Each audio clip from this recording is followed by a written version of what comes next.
Greetings, citizen. Welcome to the show, and thank you for listening. For more of the art of wargaming in your life, definitely check us out on Instagram and Facebook. If you'd like to support the show, we have a Patreon account where you can do just that for as little as $1 a month. What we can offer will expand as the show does. If you don't have extra funds but would still like to help us out, you can give us a like, share, or 5-star review wherever you listen to podcasts. Want to get in touch? Feel free to message us or hit up our email, artofwargamingpodcast@gmail.com. We look forward to continuing the conversation with you because we know the world is vast, with many different ideas on tactics and strategy that can be applied to the games we enjoy.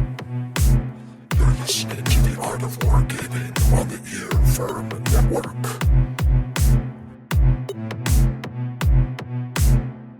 On War. On the Theory of the Art of War, 37 through 46. Welcome to the Art of Wargaming on the Earworm Network. I am Malark. Today we're going to be finishing up our chapter on the theory of the art of war, with 37 through 46 being our last sections of it, before we move on to some different ideas of Clausewitz's. I think we've heard quite enough of this long-titled chapter, and I have had quite enough of trying to fit it in very quickly and also be understood in that little intro section. So, looking forward to moving on from here myself, and yeah, it'll be fun. Before we get into that, though, I am really digging in hard to the Gene Stealer cult.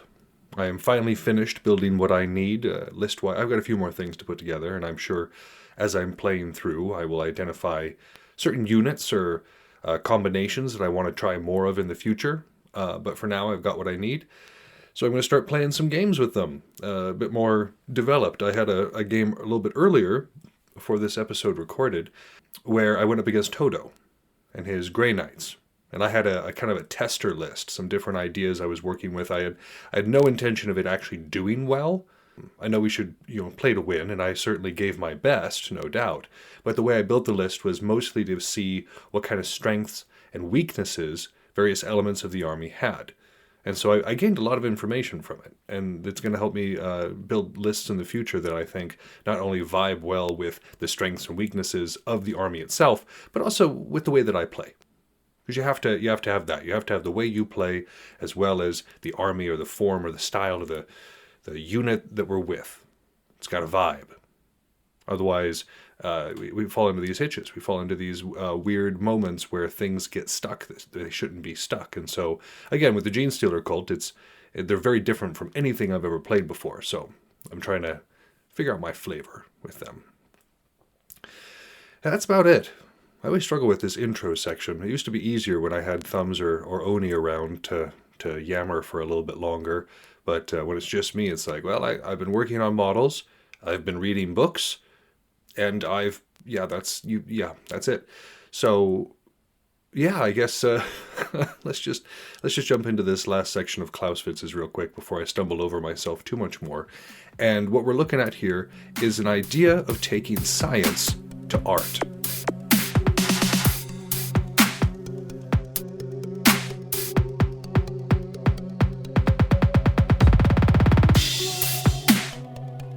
In our last episode, we were talking about how it is impossible to form positive theory when it comes to military science, at least when it comes to like a strategic level.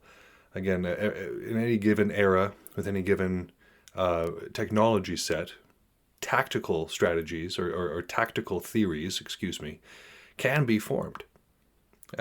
Because you're dealing with a very, very small area, and a lot of times, if you have room clearing drills or a 3-fire system or whatever the case may be, again, whatever time period that we're in, that remains fairly consistent. There may be slight innovations, but for the most part, what works. Strategy, on the other hand, is completely nebulous. It is really hard to predict where exactly strategy is going to need to go. And tactics are easy. Take that hill. The strategy says, why do we take that hill? Is that hill on the way to something else? Is the hill part of a greater movement? How important is that hill? So, when we're dealing with strategy, we have to understand that there is no magic book for it. I looked for it. I did. Throughout the course of my career, let's call it, I have read many, many, many books looking for the perfect strategy, the perfect theory to fit any situation. And it does not exist. And that's kind of what Clausewitz is driving at here. So any real strategy that we can develop and any real theory towards strategy that can be developed has to be from experience with the ends and the means that are going on. Do we understand what is required? What is the cost of what is going for? What various things need to happen? There's a reason that most generals started off as less than that. As most, a member of the staff or a chief of staff, usually officers moving up. But the idea is that they are slowly acclimated to more and more and more responsibility, to more and more and more authority.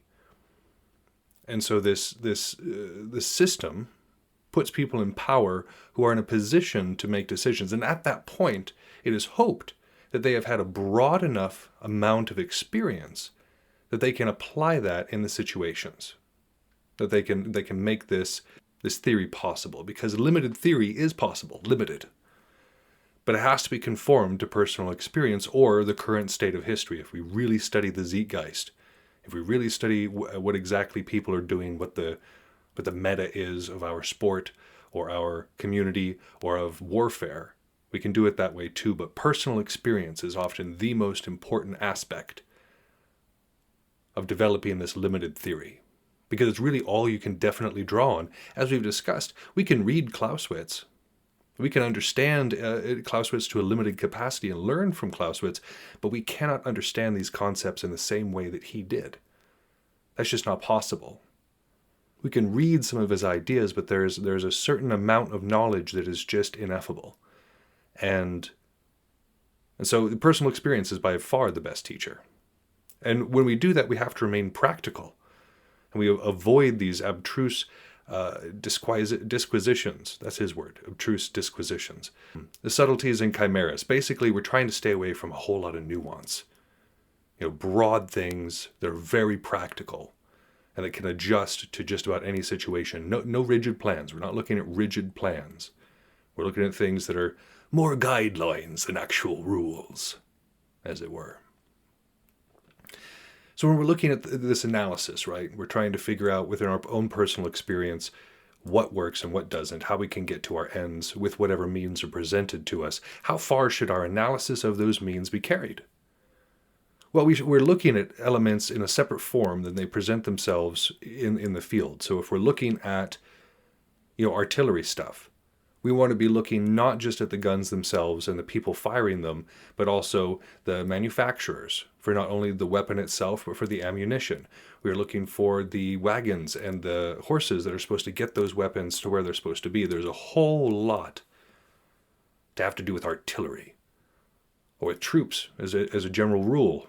You got these people, but there's a whole lot of elements that go into keeping those people. You've got feeding them, you've got giving them places to sleep, making sure that they're armed and clothed. A lot of different elements present themselves here, and they need to be, kind of understood. At this point, I want to pick a fight with a dead guy, because Clausewitz, in this section, was talking about how you don't need to understand when we're dealing with another country. If we're invading another country, and we've, of course, done this analysis, we're invading somebody else, we do not need to understand the way their state works, the way their government works, their education level, or what they're learning, how they learn, or the general culture.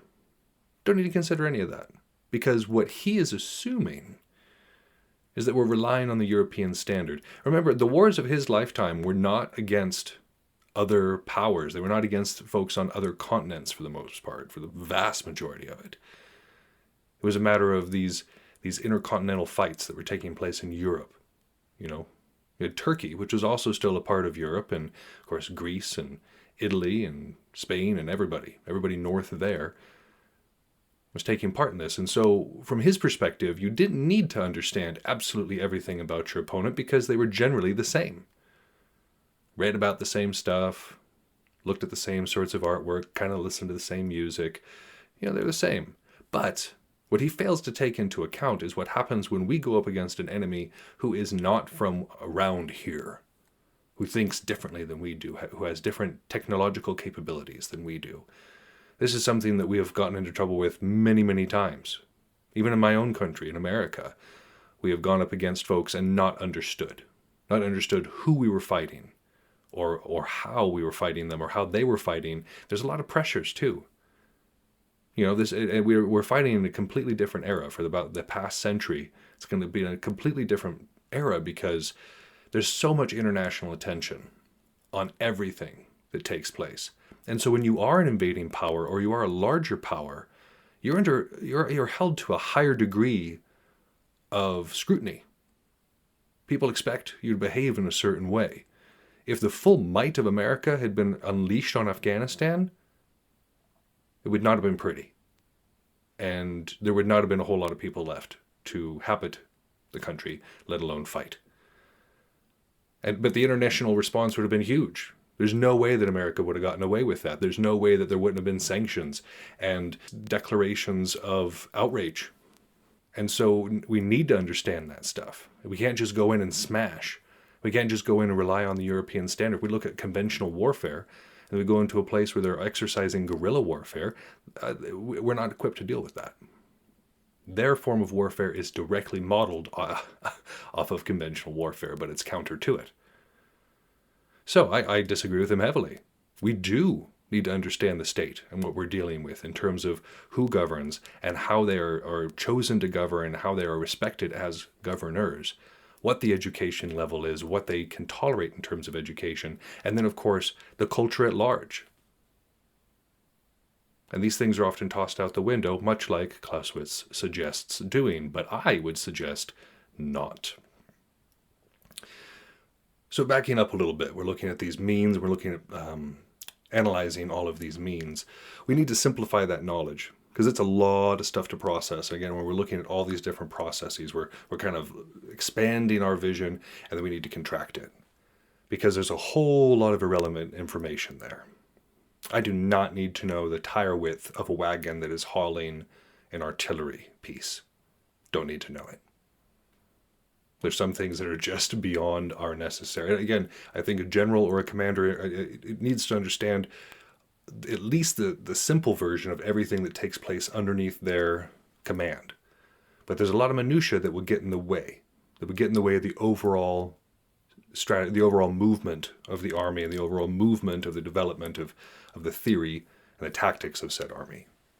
Using this idea, of course, of simplifying things and making sure that there's not too much in the way between our thought and the actual execution of the plan, he explains the growth of great generals and why they usually aren't men of learning. He's arguing that folks they're not encumbered by too much knowledge. They're not held back by sitting there and going, well, if this person said this, but if this person said this, and like debating with themselves about all this other stuff. No, these great generals act because they are unencumbered by all of this knowledge. He goes on to argue that the most distinguished of these generals are not from the learned or erudite classes. And I don't understand, sometimes I don't understand what he's talking about, because again, I look back at Frederick the Great, not that far removed from our friend here, from Mr. Clausewitz. And it's he was very much a man of learning. Even if it was forced upon him, he was still very much a man of learning. And I would hearken back to, again, within my country, we look at the Civil War. A large number of the commanders, and certainly the upper echelon commanders, when you're dealing with both the Union side and the Confederacy, were educated at West Point. They were very well educated. Nowadays, you look at the military, and the vast majority of especially our high-level generals, really, lieutenant colonels and above, you're looking at a whole lot of degrees. There's a lot of masters and PhDs walking around inside the Pentagon. So I disagree with Clausewitz. I think that there's a certain training that needs to go into place to say, okay, when we're in the action, all of this other stuff goes away. We need to focus on this, right? Again, letting our minds get in the way certainly doesn't help. I think that's what he's saying, but I also don't think that we should just assume that a dummy makes a better commander. I I disagree with that thoroughly. But this is kind of tying into these former contradictions, though, because knowledge, the more knowledge we have, the more it can get jumbled together. The more we can be considering too much when we make our decisions. As a moralist, the more books you've read on morals or ethics, the more complicated any decision is going to be. Because you sit there and you think, well, what did Machiavelli say about this? Oh, what did Hobbes say about this? What about Kant? What about Kierkegaard? And you're sitting there just driving yourself mad. When everybody else is like, this is my general impression of good, this is my general impression of evil. I'll just kind of go through life. And they do just fine.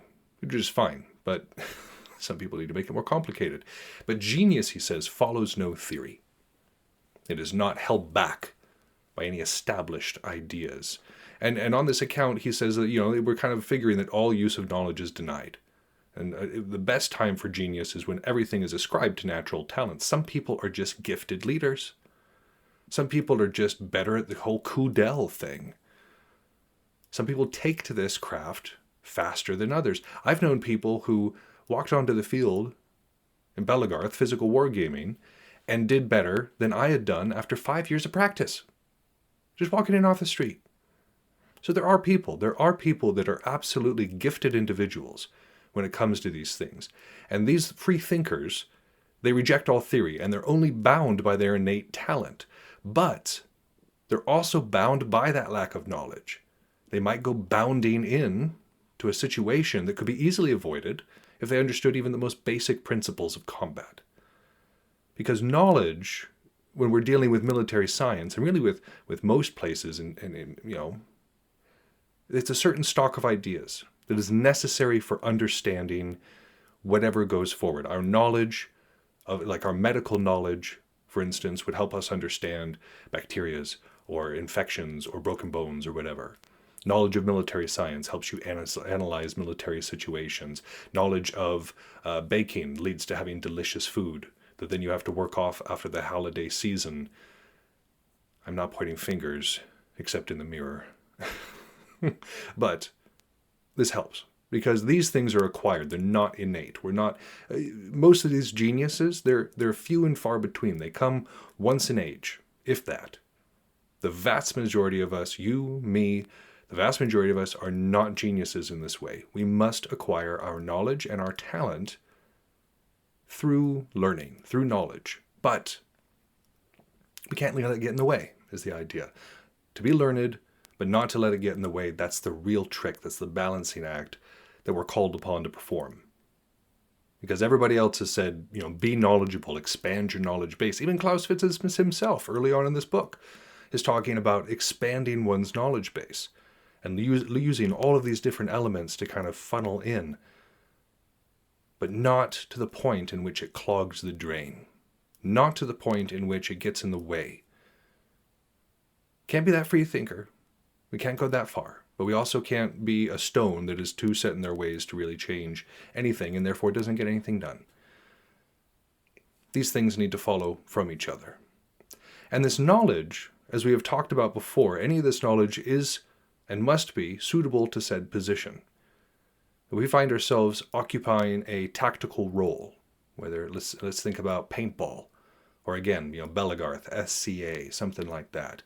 In this tactical situation, there is certain knowledge that is going to be important. The enemy across from us, how they are arrayed, what kind of weapons they may have, what kind of training they have, how well they work together as a group. This is knowledge that we are going to need in a very real, flesh and blood, close-up and personal sort of way. That is the sort of knowledge that we're going to need there. We don't necessarily need to know everything about their overall troop movements, if indeed that's even happening.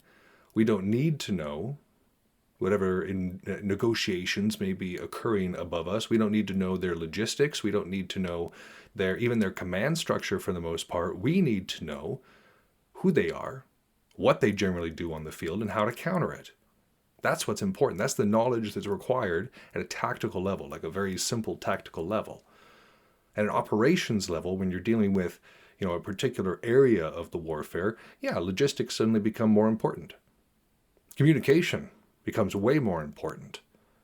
That chain of command that we're looking at on the other side and making sure that we're mindful of the other enemy movements, not just the one engagement, that's the knowledge required. Then we go above that to the actual strategic command level, where all of these things are being taken into account. There's no knowledge that isn't useful at that level.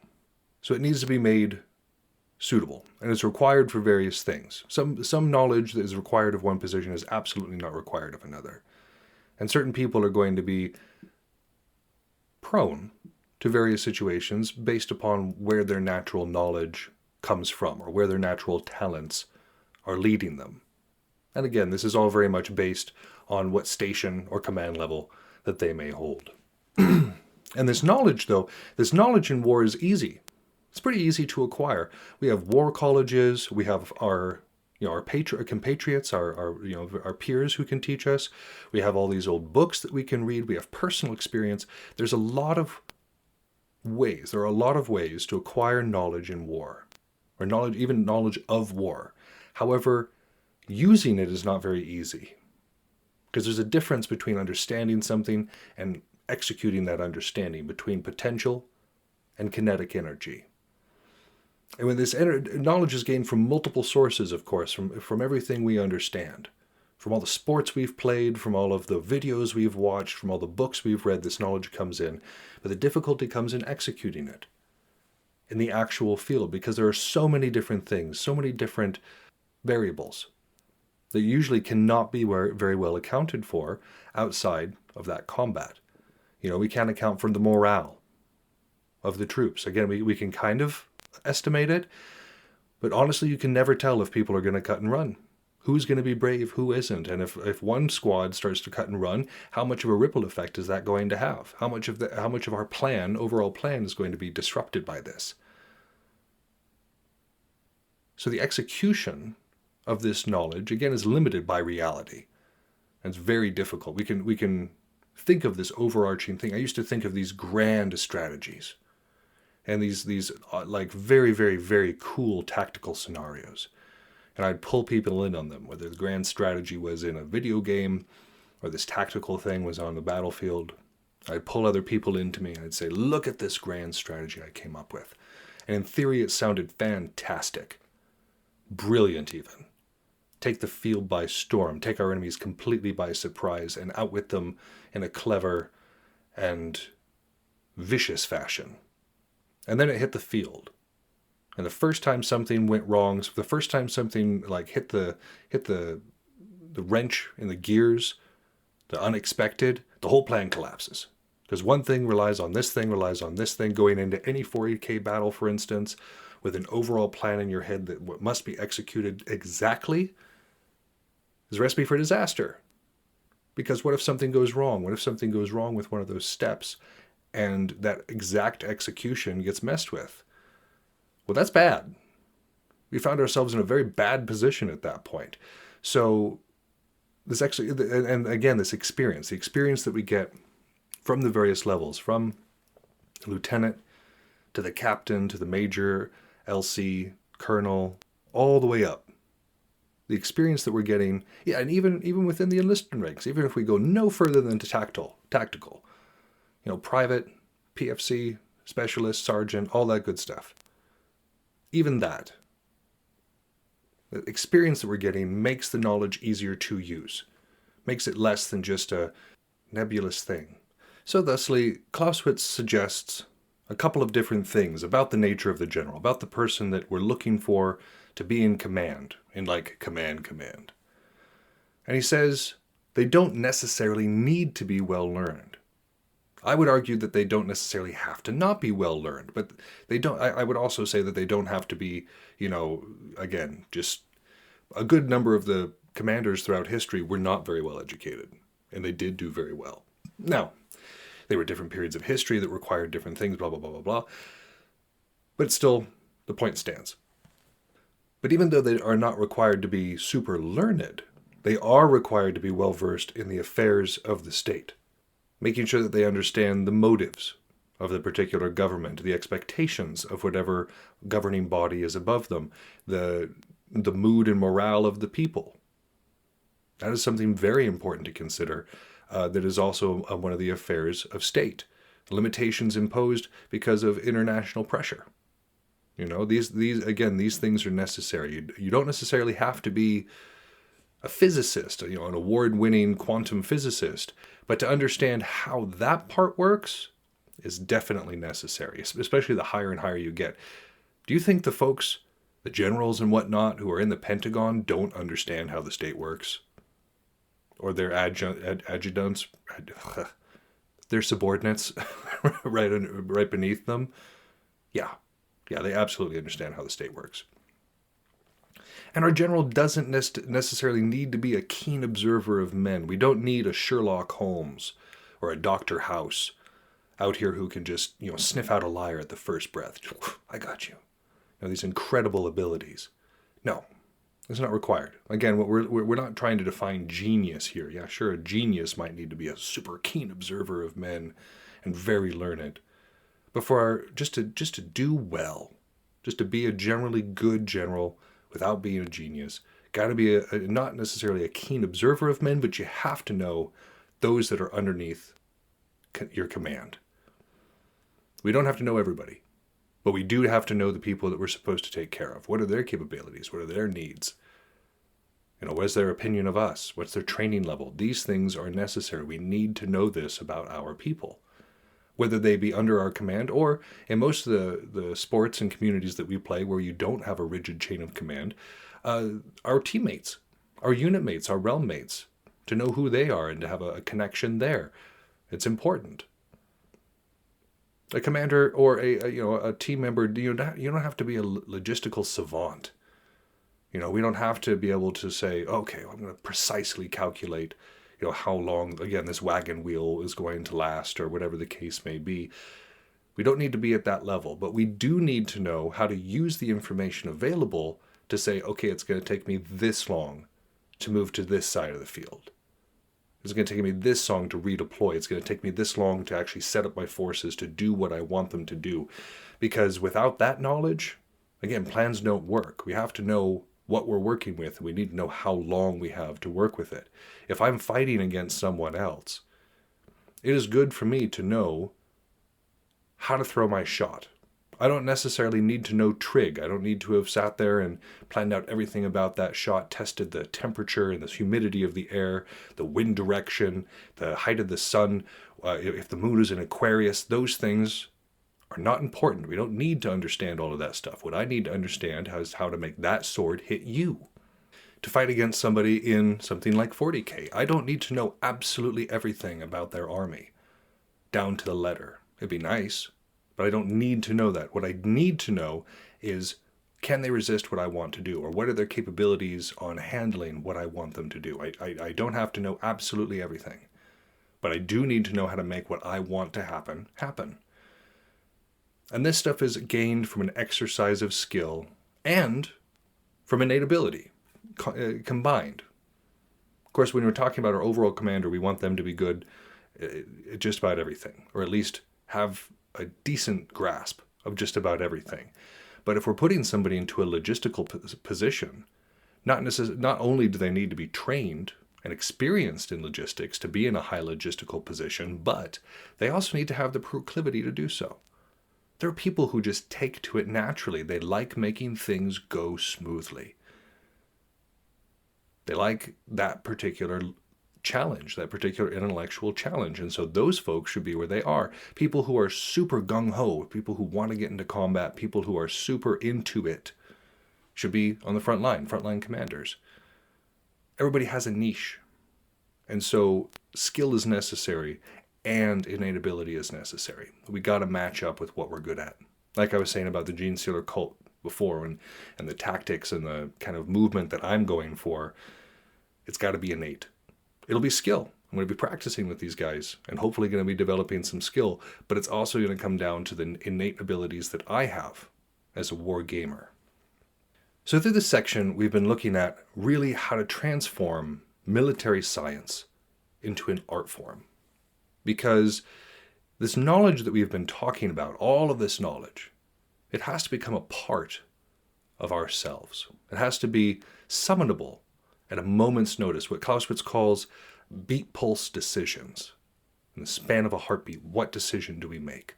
Based on our experiences, based on our gut reaction, our knee-jerk reaction, based on the coup d'etat that we've just exercised. That's when it happens. All the knowledge that we have needs to be able to be distilled into that point, that single grain that is necessary at the time that it is necessary. We don't have time to consult our books. We don't have time to check the charts. When a decision needs to be made, it needs to be made. And at that point, we have to trust ourselves. But I know, at least for me, to trust myself, I have to have done my homework. I have to have come prepared, because otherwise I won't trust myself. And so that's a part of my pulse beat decision. And this knowledge has to be something that can be converted into real power, not just abstract power.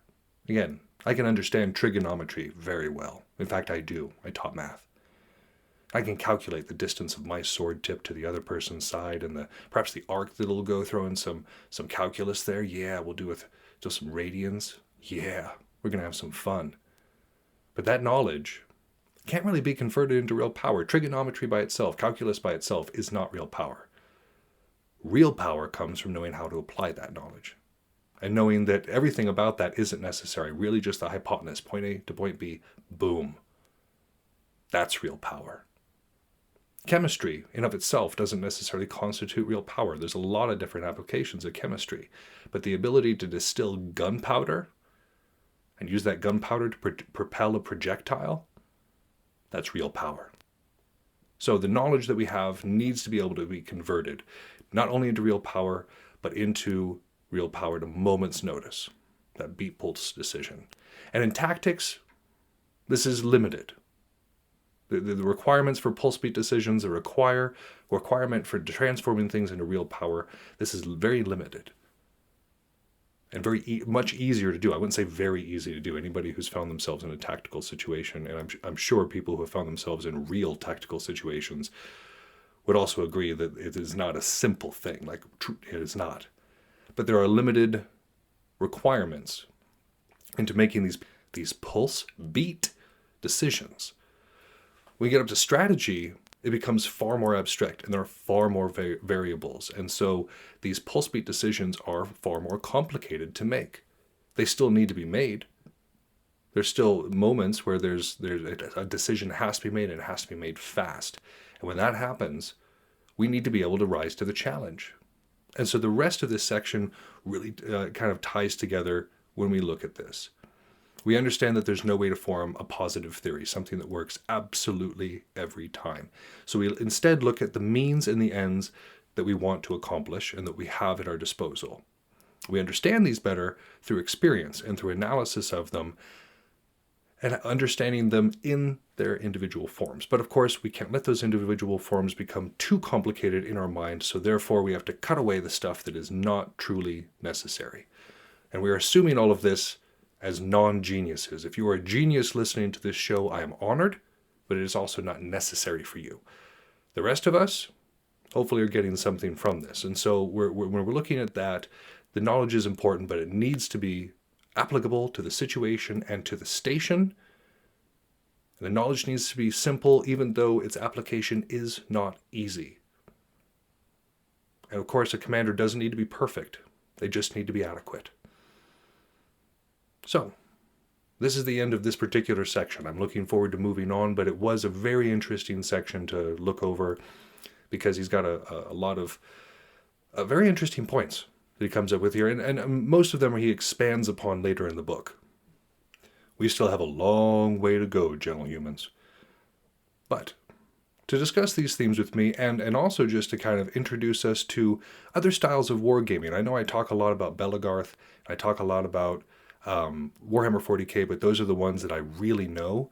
But our guest who I'm having on for Military Miniature knows a lot more about other types of war games that that I'm not necessarily exposed to. So I'm very much looking forward to our interview in this next section with Jason Weiser.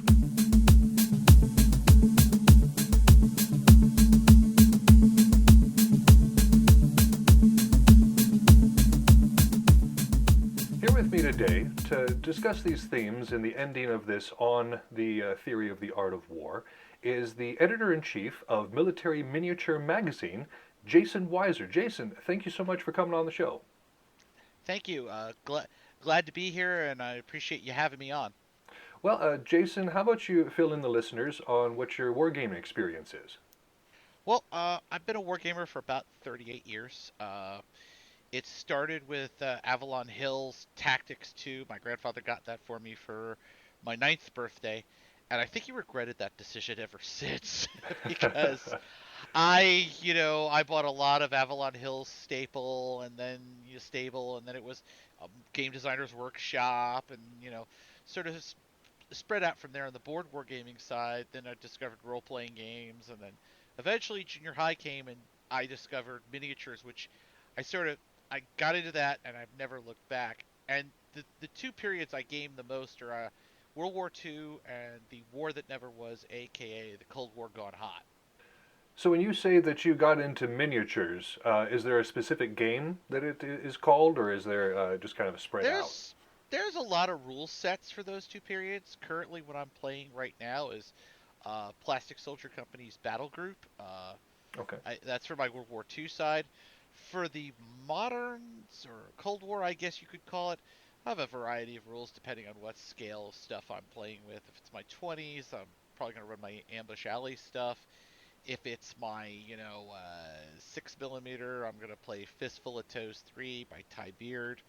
Like I said, on the historical side, people aren't married to sets of rules that much. I think I think there's a lot more diversity of rule sets within a period than you might find in science fiction. But Sure. but yeah, I guess that's. I don't know. I think science fiction universes tend to be more self-contained with the rule set, if that makes any sense. Oh yeah, it absolutely does. Like if we're thinking about something like 40K, which is something we discuss on the show quite a bit, it is a self-contained universe. It's got its lore, it's got its system, it's got everything going on. It doesn't have to consult with any outside source to do anything else. It can be a kind of a self-reliant sort of thing. So I can dig that. Well, it sounds like you have a decent breadth of experience to be able to do the magazine that you do, this military miniature magazine. Let's hear about that a little bit. Well, Military Miniature Magazine sort of came about through kind of a happy set of opportunity. I guess you would say. I was hired by SJR Consulting, or excuse me, SJR Research. I always say SJR Consulting, but it's really SJR Research, a company run by our current managing editor, Samantha Reif. She hired me to do paid blogging opportunities about wargaming. I was like, okay, cool. And she wanted to break into the wargaming market. So I wrote these blog entries. I was paid really well for what I did. And, then she started to ask me, what else can we do to break into the wargaming market?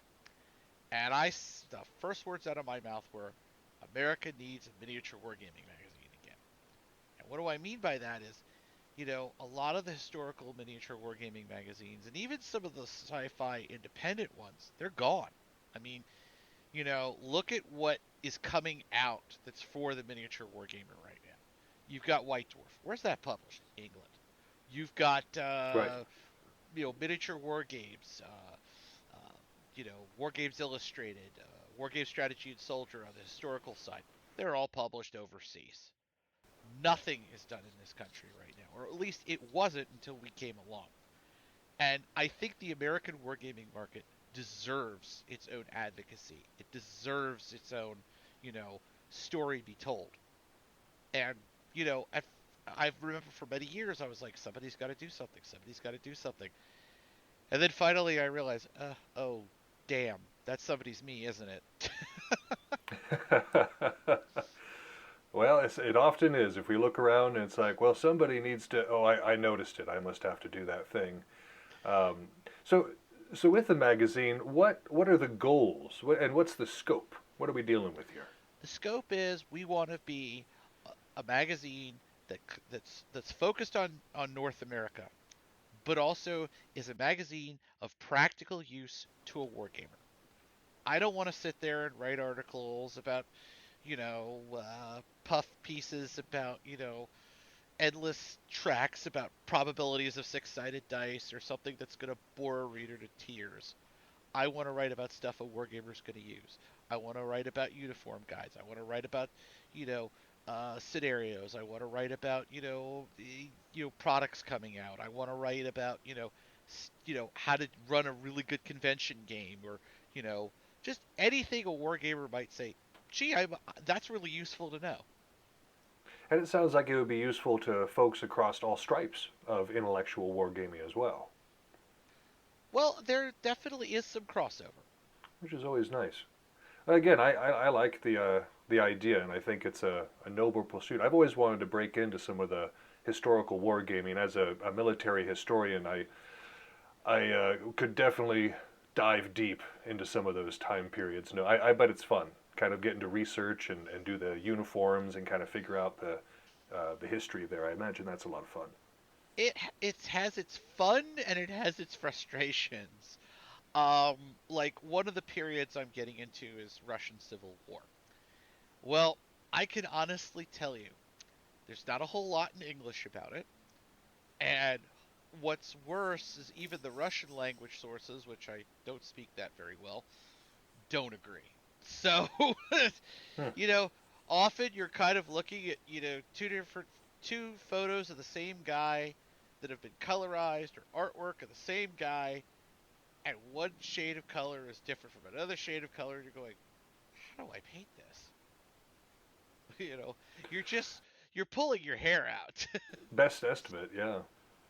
Yeah, it really is. It is best guess, and I think in a lot of wargaming periods, especially the lesser known ones, it is best guess. And you know, even some of the better known ones, there was an argument for many many years back when uh, Flames of War released their Blitzkrieg supplement on the early war in France and Belgium and the Netherlands. They came out and made this claim that the German tanks were actually two-tone colors, that it was brown, this dark brown, and gray. Well, I immediately cracked open every book I had. I said, "Oh, come on, this can't be right. This can't be right." You know what? It turns out they were sort of right. Hmm. So, you know, it was kind of had you scratching your head, going, I mean, and I haven't found a lot of photo evidence to back up one way or the other. And and to be honest, it's one of those rivet counting things that you get into in historical wargaming that maybe you don't have as much on the science fiction side. Well, no, and something like 40K, especially if you just do your own faction, which a lot of us do, you'll play as Dark Angels or as Tyranids or something, but we'll paint up our own faction with the colors that we want it to have and just play with the other rules. But when you're doing something like historic wargaming, where your dudes need to look like the dudes from that particular side, yeah, that kind of disparity between accounts, between evidence, that's a whole nother level of attempting to find that accuracy. Oh yeah, and then then it's of course if you're doing 19th century and earlier, uniform dies don't have hold they aren't hold fast dies. So you're a few months on campaign, and suddenly the uniforms begin to change color, fade, get dirty. Yeah, you could go crazy on this. You really, really can. So, from your perspective, what is appropriate here? Like, there's a lot of different knowledge that comes in. There's a lot of different information to deal with. But what would you consider appropriate knowledge for what you're doing? Knowledge that isn't necessarily going to interfere with the rest of the experience. Well, I think the first appropriate knowledge is, of course, know the rules you're playing. I mean, I'm not asking for encyclopedic knowledge. I mean, good God, it's why we all bring the book. But just have a working knowledge of what you're playing. Don't be the guy who sits there, comes in cold, and asks how to do every little thing unless you've actually never played the game before. If you've never played the game before, okay, fine, that's cool. I'm not gonna knock you. But if you've played the game 10 times and you still aren't quite, you know, cluing in, you know, pick up the book and read it a couple of times before you come and play. I'm not saying memorize it. I'm just saying get to know the rules a little bit. Do your homework. Yeah, do your homework, and if you're running the game, you should know it even better than that. Absolutely. Yeah. And what about in terms of like the knowledge for like the uniforms or the knowledge for the way that the different weapons would have looked and been styled? How much, because you said you can go way, way deep into that, like the rivet counting. What do you think is like a reasonable level for that? I think I adhere to the 3 foot standard, which is if the paint job looks good from 3 feet away, you're fine. Because, you see these guys, some of them are friends of mine, so if you're listening, don't hate me for this. But, you see these guys that are just painted so well that you get painting inadequacy. Like, am I in the right hobby? I can't paint like that, you know? Oh yeah. And you sit there and you get that, and, I would say to people, just because you can't paint like that doesn't mean you shouldn't pick up a paintbrush, pick up some figures, and paint. Just go do it. It's the only way, one, you're going to get any better at it, and two, it gets the army on the table. Okay? I mean, that's your main goal. Get the army on the table. Get it to a reasonably good-looking standard that people know it's Napoleonic French, not World War II Japanese, and Right. you're fine. I mean, you'll get better. Pick up some books on the subject too. Believe me, when I started in the hobby in the early '90s, on the miniature side, there was not the wealth of information that we have now on how to paint figures, how to base figures, how to, organize armies, how to, just the amount of stuff out there available to the average gamer is incredible. And hey, we military miniature, we're helping, we're coming forward to help the average gamer, you know, curate some of that information for him, so he has some of that information at his fingertips, and he's not sitting there, going through a billion blogs on the internet. Well, that makes sense. Kind of bring it all into one place, make it a lot more simple to access. Correct. So, with all of this knowledge, because so you're coming into it and you have a knowledge of the time period, you have a knowledge of kind of the game rules and how things are going to work out there. Um, One of the things that Clausewitz talks about in this section is what he calls pulse beat knowledge. And that's the knowledge that is right there at your fingertips. It comes unbidden. It has been so practiced, so ingrained that it no longer requires effort to really access. Is there pulse beat knowledge to this particular kind of wargaming? Ah, you know, there is and there isn't. I mean, you know, a lot of games, after a while, you've been in the hobby long enough, and you're kind of like, oh yeah, I see this type of game before. Yep, I know how this is going to turn out. But at the same time, you know, it also leads to what that pulse beat knowledge, as you say, because you'll see this situation, and okay, yeah, I've been snookered like this before, so I'm not going to do that again. Right. But I will admit there are some gamers out there whose names I won't mention, who constantly snooker me, and they pretty much do the same thing, and I fall for it every time. But so that pulse beat knowledge, it can be overrated, but at the same time, there are times I'll find myself, hey, at a table going, hey, I've seen this before. I know what to do. I know what he's trying to do. But it's not always. And, that's a certain type of Zen I haven't seen in a lot of wargamers, but it's there. It's there. I've seen some, and it's a very interesting quality to see in wargamers versus professionals, you know, professional soldiers or that sort of thing. Well, it also kind of ties together with the idea of coup d'eil, which is another concept that we've been kind of discussing throughout several books.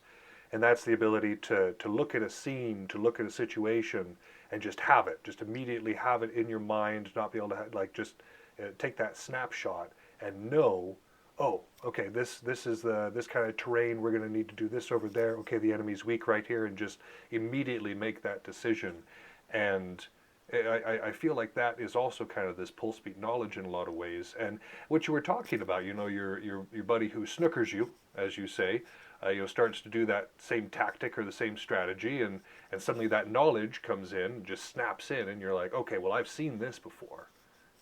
Yeah, yeah, there is that. There is sometimes, what the Germans used to call, and I'm going to mangle the German really badly here, a finger festool plots, or, finger touch kind of feeling, where they can, just read the map and they realize, hey, okay, this is the situation. We know, you know, we've generally seen this before. We generally practiced this before, or you know, we have a solution to this. And that's where we all want to be, is to have that kind of that knowledge and be able to have the response without needing to study. I can't remember, there was a recent general who had said something along the lines of a poor plan executed violently now is better than a perfect or a detailed plan tomorrow. Uh, That was Patton. And Patent, yeah, yep, yeah. I used to have that quote as a mail signature for a while, because I personally believe in it. It's sometimes it's better to just go with what you have than sit there and try to make it perfect. And that's not just wargaming. I kind of believe that's life. You know. Now, I will admit some people think I'm, a little bit crazy in that sense, but it's worked for me. So, I was just kind of going to kind of slide into the idea of, I mean, both of us have worked with the government before, so we understand the KISS principle, which is, KISS, keep it simple, stupid. And I think that also it definitely kind of applies in these situations, not overcomplicating it. I mean, what we do is already complicated enough. We don't need to complicate it further. Um, oh yeah, and I will say that um, there is an axiom in miniature wargaming. It is really easy to write a set of bad rules because it is so easy. You don't think so, but it is. Because to me, the worst rules are the ones that try to cover every situation you will find at the table and do it in minutia that the game literally breaks down the first minute you try to play it. Because it's collapsing under the weight of its own system. The hard ones are the ones that try to do hard things simple. hmm. Where if they just tried to keep it simple, the actual game itself would not only move faster, but probably be more enjoyable too.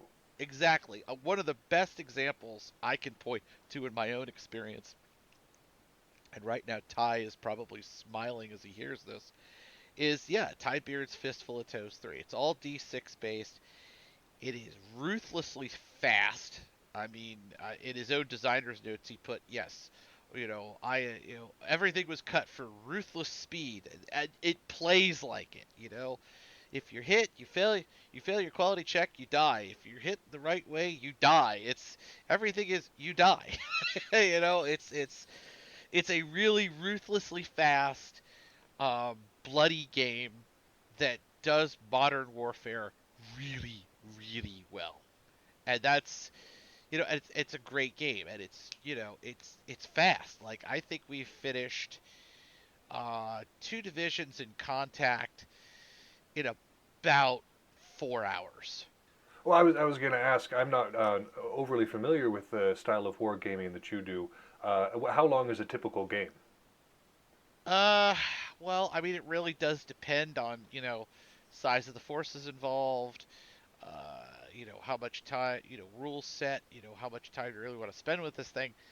I mean, I'll be honest. Anything over 4 hours or 6 hours for a convention game, and you're gonna start losing players just because they're gonna be like, yeah, I gotta go. I got something I gotta do.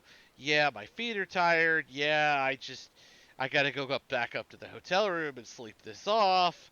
You know, so time management is a thing when you're running a war game. It just is. Every minute you've got to really milk it, and that's why again respect those keep it simple rules writers and keep it simple game masters who sit there and say, okay, I'm not going to sweat the small stuff. I'm just going to get this game going, and the small stuff will take care of itself if the rules are solid and if I've done my homework. Well, and if the rules, if this higher thinking about the game doesn't actually translate to good practical execution, doesn't actually produce a smooth, enjoyable system, well then all that theory, those books and encyclopedias worth of rules, it kind of falls short of reality in that case. Well, I mean, here's the thing, and I would say this to anybody trying to equate war games versus reality. That's a, I would say that's a fool's errand, and here's why. And this is my own point of view. We try in our morale systems to reflect human psychology. It's not a perfect fit. People react different ways when the bullets start flying. It just is. You can't predict which guy is going to stand his ground and which guy is going to drop his rifle and run screaming out into the night. You cannot Sure. predict that really. Um, we wargamers, we try to model it the best we can, but I'll be honest with you, there are times, when units that you wouldn't expect are going to last 5 minutes put up a brave defense against all comers, and then the most elite units you ever saw, you roll really badly on the morale roll, and oops, they're taken off for the hills, Right. And do we weight the odds? Yeah, of course we do. We weight them with die modifiers. We weight them with likelihood of outcomes. But again, they're not perfect models. And the reason I say all this is because I recently reviewed a book called, Battle Group Modeling. I'm not going to get the title quite right, but Battle Group, modeling the unfought battles of the Cold War. And it was written by a British officer, Jim Storr, who, had played something like a few hundred or maybe even 1,000 games of War Games Research Group modern tank battle rules, and he had some interesting conclusions. I don't necessarily agree with all of his conclusions, but he had some interesting conclusions. But I would honestly say, how many of them meet reality? I don't know. You know, I I like the book. Don't get me wrong, but does it was it the be all end all? No. And I think that's kind of where military science. I tend to agree with the Russian definition of it being more operational art, where it's a science, but it's only a science to some point because you're dealing with a hell of a lot of intangibles. Oh, that's absolutely true. It's one of the points that Clausewitz was also making is the idea that tactics are way easier to form a solid theory for than strategy itself, because tactics is how do we take that hill, how do we engage our unit against this unit in the best possible way and make it be able to be something that we can repeat. That's tactics, and we can. The United States Army has books upon books, and we do training all the time on the tactics that work in most situations. Strategy, on the other hand, is this nebulous thing that relies on so many different things. You got the logistical element, you got the intelligence element, you've got all these little tactical elements that feed into the overall means. Yeah, strategy is a lot more complicated. And I like the fact that you brought up that morale factor, because that's again something that Clausewitz talks about, is this idea of that's something you just can't prepare for. There's nothing in our plans that we can actually prepare for that moral quality, that human quality. Oh, it's not just the human quality. I mean, think about just pure dumb luck. I'm trying to think of a good example of that. Okay. You know, when they decided that they were going to use some saturation bombing to open up the final breakout from Normandy, they picked a sector. I think it was like 10 miles by 10 miles of a sector of the line that they were going to bomb the snot out of, and then they were going to send two armored divisions racing through to make the breakout. Well, it worked, sort of. And what I mean that it worked is the first off, the bombers, you know, kind of tripped a little early, and some of the bombs hit, the forward edge of American positions by mistake. So the attack went off a little late. Now, granted, the Germans were pretty badly, shook up at this point. So, even the attack being a little late didn't hurt all that much. But what really, really they couldn't plan for was that the head of Army Ground Forces, General Leslie McNair, had decided he was going to do an inspection tour of how his training methods were working in Normandy. Well, Mm. he goes to the front line, insists on observing the bombing from a frontline position, and whoops, a bomb falls short. General McNair is killed instantly. This, now, did it affect the war badly? No, not really. But it was something that Eisenhower or any of the planning staffs couldn't plan for. I mean, my God, we killed a four-star general because, somebody tripped the bomb toggle switch a little early or late, or the weather at 10,000 feet. The wind shifted and the bomb went that way instead of this way. You know, Sure. those are the kinds of things you can't really plan for. You can make allowances, you can sit there and you can have predictive models and everything else, but you can't. At the end of the day, things are going to go wrong, and this is, I don't know. I think it's a divide between those who have been been around people who have been in wars and those who have not. You know, I think too many unacquainted folks, they don't understand the unpredictability of war and why, as because it's so unpredictable and because it's so bloody, it's really a thing that we should try to avoid. You know, Oh yeah. and Oh I yeah. think, that said, um, I guess what I'm trying to say, and probably failing badly at it, is that it's hard to plan for that. It's hard to assume that. A very famous science fiction author said, and this man was in Vietnam, so he has certainly the authority to say it. He said, once you put a rifle in the hands of a 19-year-old kid, he's a policymaker, whether you want him to be or not. Yeah. That's a solid And point. yeah, and that's the point I'm making is that, predictive models, all of that stuff, it's great. But again, we are wargamers. We are hobbyists. We are not going to sit there and be able to tell you with any great certainty, yeah, we know who's going to win in Ukraine or wherever, the next trouble spot might be. You know, that's the professionals doing it down at Belvoir or over at, Carlisle Barracks or, the Naval War College. They're the pros. They've got stuff we'll never see, on the hobby side. Sure.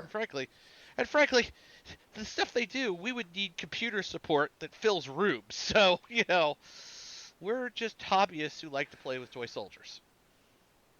That is a little bit different. Like you say, we're sitting here trying to have a good time with our friends or go to a convention and enjoy ourselves. They're attempting to put out models for what's actually going to happen, like actual lives engaged in actual combat. They probably need a little bit better toys.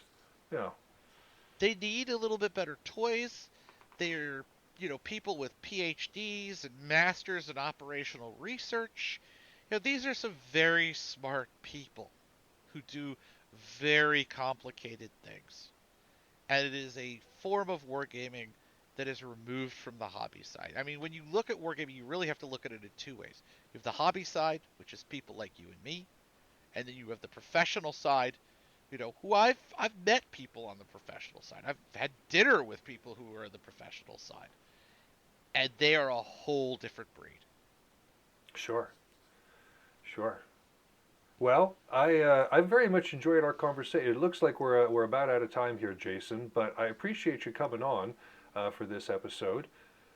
As I said, I'm with Military Miniature Magazine. We are the new North American preeminent miniature wargaming magazine out there.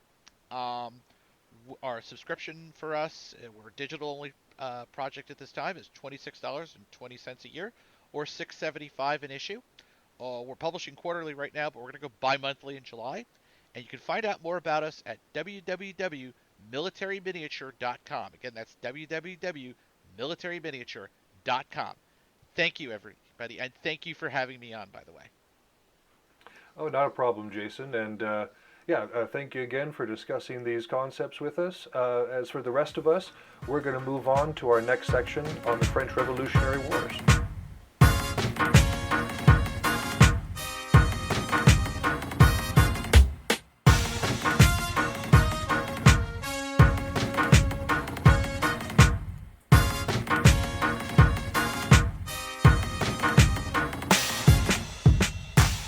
For those of you in the future who have been listening to this straight through, this episode will only be one episode really removed from the previous history lection, from the previous time that we were talking about the French Revolutionary Wars. But for those of us who are experiencing it in real time, it's been a few months, at least 2, I think, since we last talked about this topic. So let's get a small refresher before we jump into some new information, so we all are on the same page, so we all know what we're talking about. If you remember, we're in the spring of 1793, the very earliest part of 1793, and France has its work cut out for it. It has decided to upset a number of countries, a large number of countries, and they have assembled a formidable coalition against them. You're looking at countries like Austria, Prussia, Sardinia, Piedmont, Britain, the Dutch Republic, Spain, Holy Roman Empire. All the big players on the continent are there representing, saying, I don't think so. And they outnumber the French massively. We're talking 3-1 at this point in terms of overall population. So the French are definitely in not a great space here, strategically speaking, but good luck telling them that at the time, because they had really high morale. Remember that they were coming at this with their perspective, with their approach to this war, their idea that their revolutionary ideals, this idea of fraternity and liberty and equality, that these are going to beat any despotic army. Any mercenaries that are brought out by any tyrant are going to fall before the grandeur of the soldiers who are fighting for their ideals. How many times in history, just an aside, how many times in history has, a side in a war, whether it be like a religion or a government type or an ethnic group or whatever the case may be, how many of them have always said, we're going to win simply because of our ideals, simply because of what we believe and what they believe, we are going to achieve victory. What a silly sentiment. War cares not for sentiment or for belief. It cares for results. There's something to be said for zealotry and for fanaticism. It can absolutely be used on the battlefield. It can be a very useful tool, to be sure. But those ideals themselves do not necessarily mean victory. But, again, try telling the French that.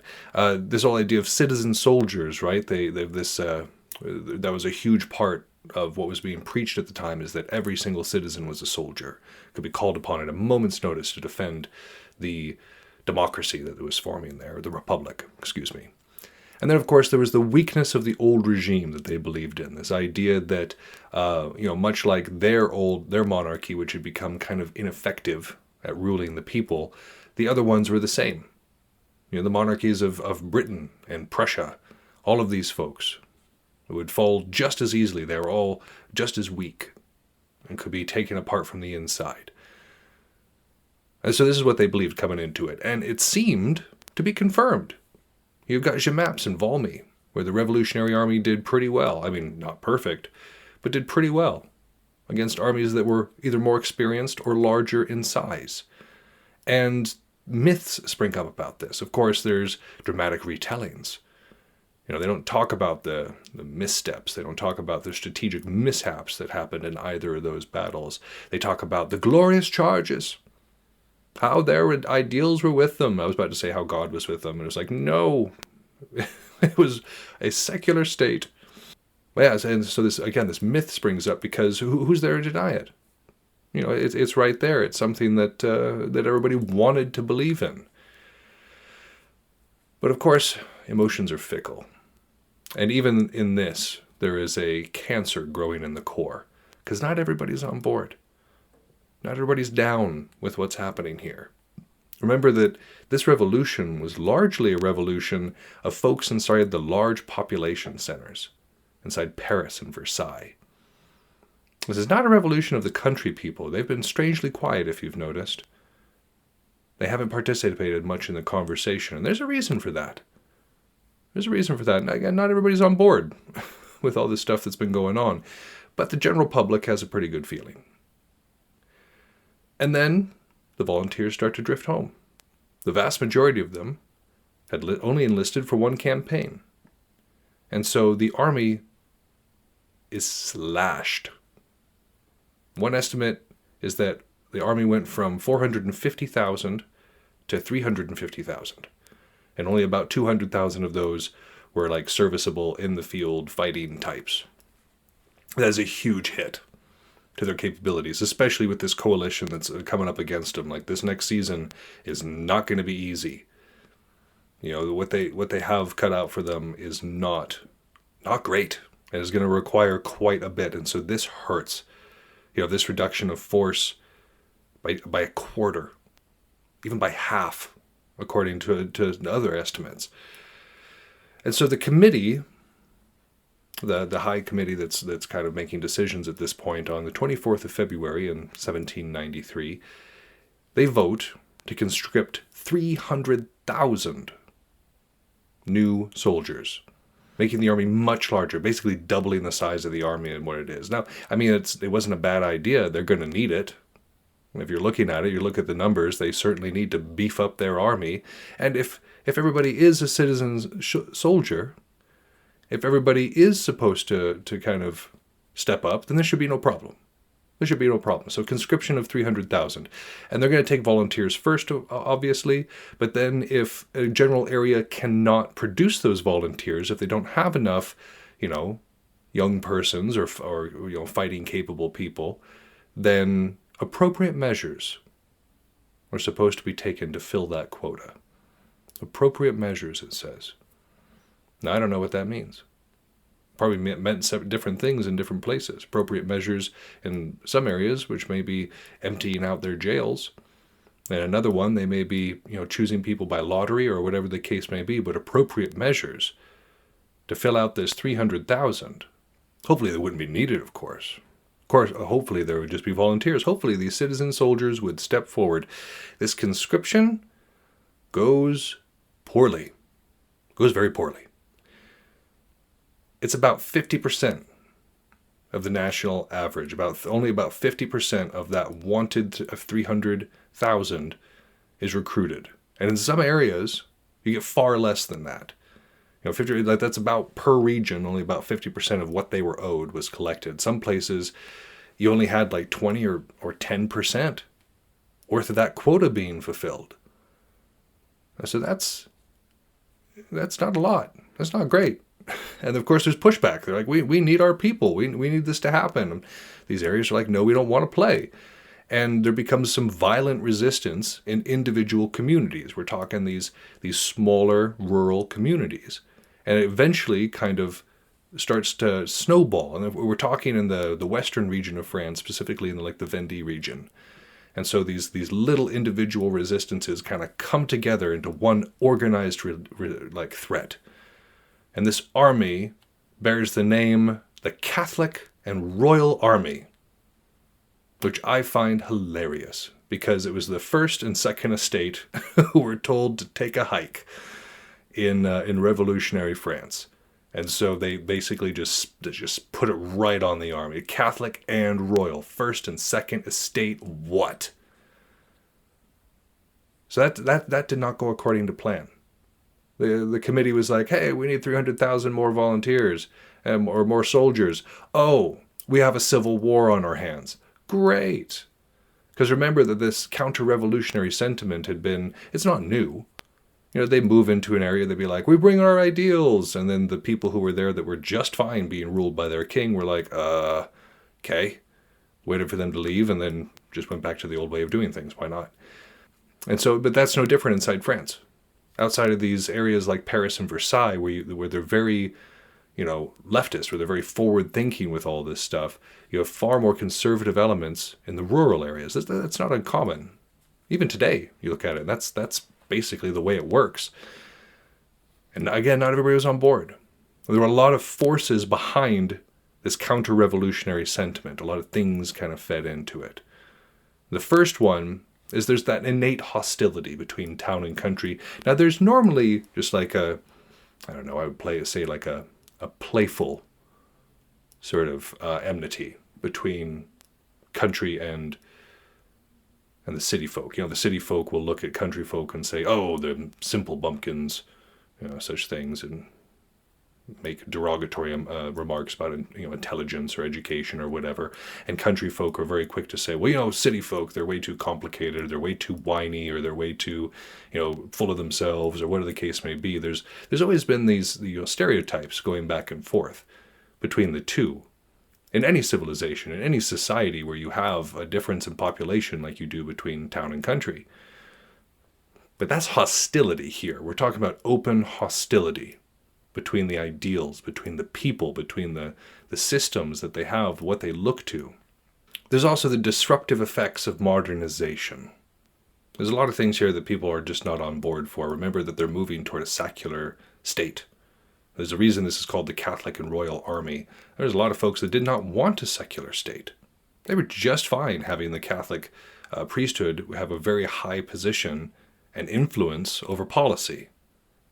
So this was not something that they wanted. And of course, modernization comes with a variety of things. And this, again, has happened all throughout history.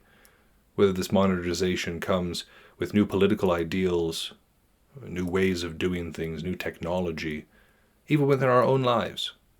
How many of us have been resistant to a new form of technology that's come into our lives? Whether it be, email for folks who are really old,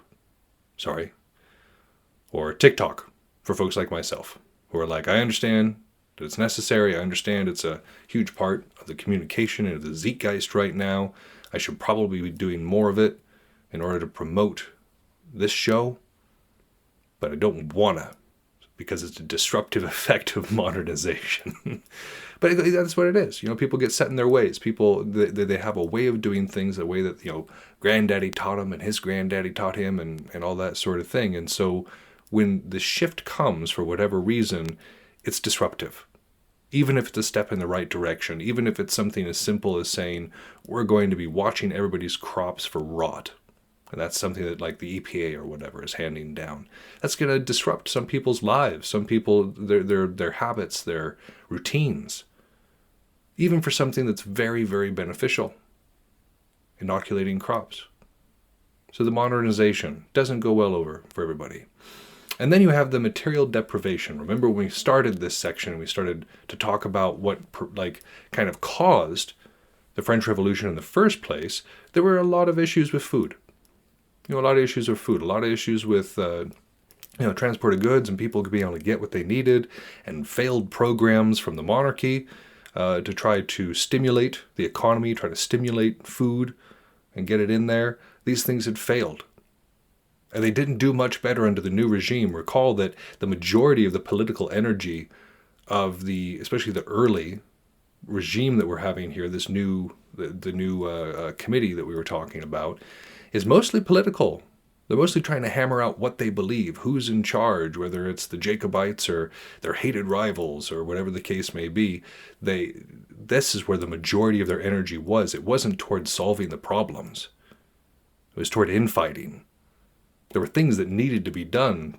For instance, this particular problem, the food shortage, was one of the reasons the revolution kicked off in the first place. But here they are, not tending to the food shortage. So that's still happening. There were promises made coming forward. These folks came up and they were like, we're going to fix things. We're the revolutionaries. We're going to tear down this old regime. And we're going to put something new in place, something better in place. And it's going to take care of all of the things that bother us, all that material privation, all that stuff, the unequal distribution of resources. We're going to solve all of that stuff. And even people who were not necessarily against it, but just kind of skeptical, would be like, yeah, that sounds pretty good.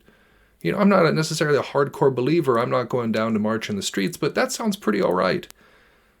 As the time wears on and the little infighting continues and nothing is being done, that had to be crestfalling for folks.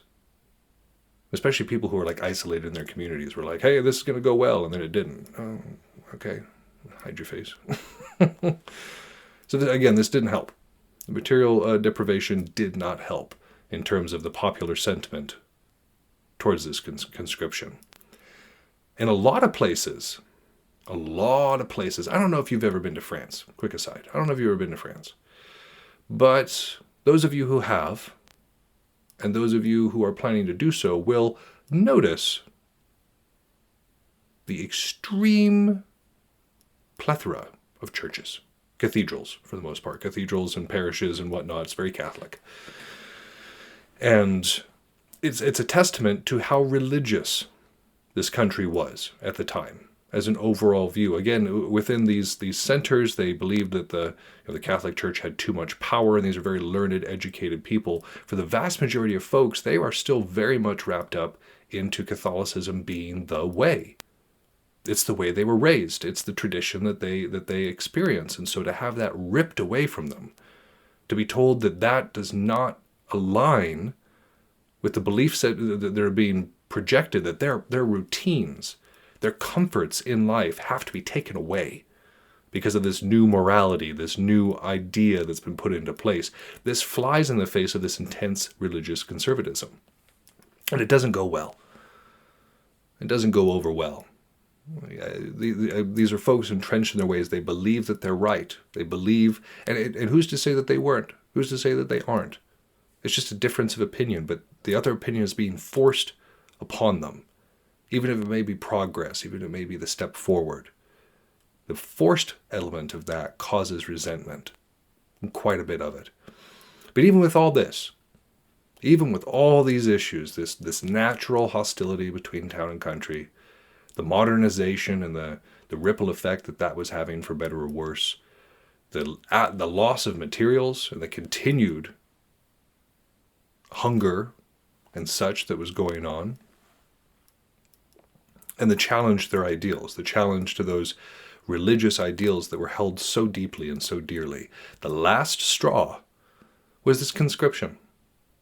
You know, there had already been a fairly brimming pot here. Somebody had shaken the soda bottle.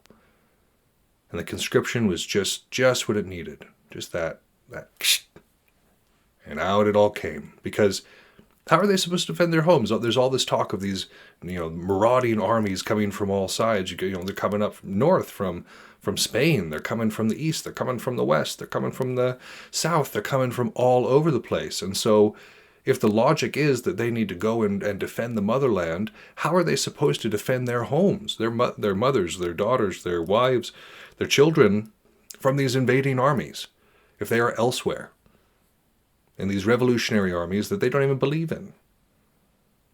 So there's a breakdown on that side of the country, and you get this Catholic and royal army that raises up in this western region. And unfortunately, this breaks it.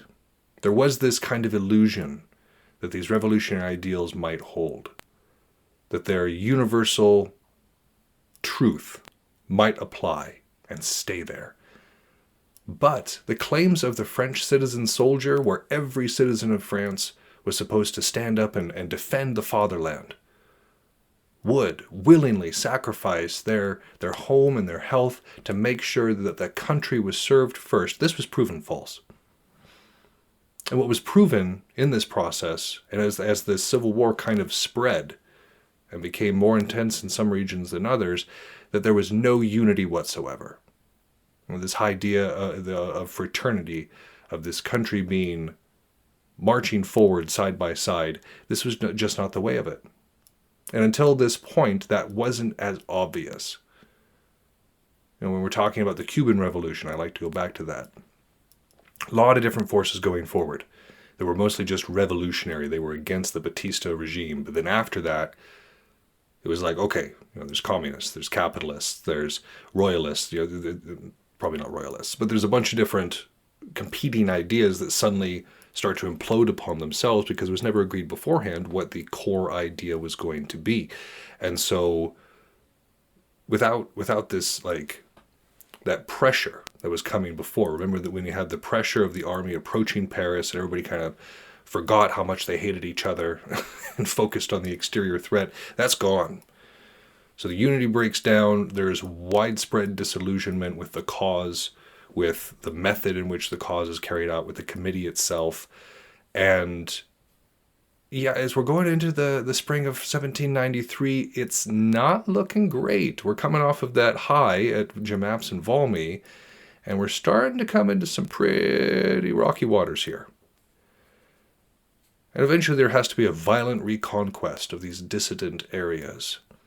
And it is done with absolute butchery, the kind of butchery that can only come with fanatical belief that the other person is evil, that they are intrinsically flawed, that their soul is corrupt. Only when these things are believed can true atrocities take place. And I know that we're supposed to be pressing forward with these wars of the coalitions, and we absolutely will. I'm not saying that we're not going to come back to it, but I did actually want to take a brief aside next episode to explore this pacification campaign, is a nice way to put it, in Western France at this time, because there's a lot of really cool battles that take place and several places where the new French Republic really show their face and really show how this fanaticism can hobble an army and can hobble a cause. So I'm actually, my idea at first was to put them both together, was to, in this episode, discuss what we already have and then also discuss this revolt over there. But as I've been reading through it, I don't think I would have been able to do it justice in the last 10 minutes of this section. And besides, we're just getting back into this. I want to make sure that we're stretching, making sure that we're going easy, not doing it too hard. Like, I understand that your ears are probably aching at this point, you need to limber them up, and my vocal cords they're doing fine, let's be honest. I just talk all day anyways. But that's kind of where we're at right now. And going forward, we're going to see how these ideals meet with reality. How this theory, these positive theories, do when they actually meet reality itself. So I'm looking forward to exploring this a little bit more with you and to kind of delving into the very dark chapter of this story that is the pacification of Western France. That's our show. Thank you so much for listening. If you haven't had enough of the art of wargaming in your life, you can find us on Facebook and Instagram, where I occasionally post funny and educational memes. If you want to get in touch with the show directly, you can email us at artofwargamingpodcast@gmail.com with any questions, comments, or concerns that you might have. Also be sure to check out all of our sister shows on the Earworm Network, including General Nerdery, Word Balloons, Fried Squirms, and more. We're working hard on having something for everyone. And again, you can find those at earworm.com. That's EARVVYRM. You can also find that in the show notes. But for now, this has been Yaga Malark, signing off.